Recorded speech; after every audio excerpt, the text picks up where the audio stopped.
Hi అండి. ఈరోజు మనం టేస్టీ సాంబార్ చేసుకుందాము. చింతపండు నానబెట్టుకొని ఒక గంట సేపు పక్కన పెట్టుకోండి. ఒక 1/4 కిలో కందిపప్పు తీసుకున్నానండి. 2-3 టైమ్స్ వాష్ చేసుకొని ఒక గ్లాస్ వాటర్ పోసుకొని ఒక చిటికెడు పసుపు వేసుకొని విజిల్ పెట్టుకొని ఒక 4 విజిల్ వస్తే ఉడికిపోద్దండి. బాగా వెతుక్కొని పక్కన పెట్టుకోండి. అదే కుక్కర్లోకి 2 టేబుల్ స్పూన్ల ఆయిల్, 1 స్పూన్ ఆవాలు, 1 స్పూన్ జీలకర్ర, 4-5 పచ్చిమిరపకాయలు సన్నగా తరిగేసుకోండి. 3 ఎండుమిరపకాయలు, కొద్దిగా కరివేపాకు.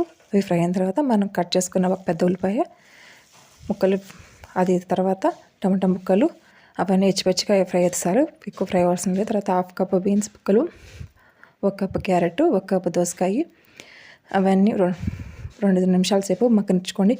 ఉప్పు, పసుపు, కారం అవన్నీ వేసుకొని మగ్గనిచ్చుకోండి.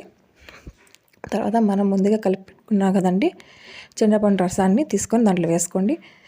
దెబ్బలు మునిగిన నీళ్ళు పోసుకుని సరిపోద్దండి. ఎక్కువ పోసుకున్నాం వాటర్ సైడ్కి వచ్చేస్తే 1/2 స్పూన్ ఇంగువ పొడి, కొద్దిగా కొత్తిమీర వేసుకొని విజిల్ పెట్టుకొని 2 విజిల్స్ రానియండి. చాలా దెబ్బలు అనేది బాగా తొందరగా ఉడికిపోతాయండి.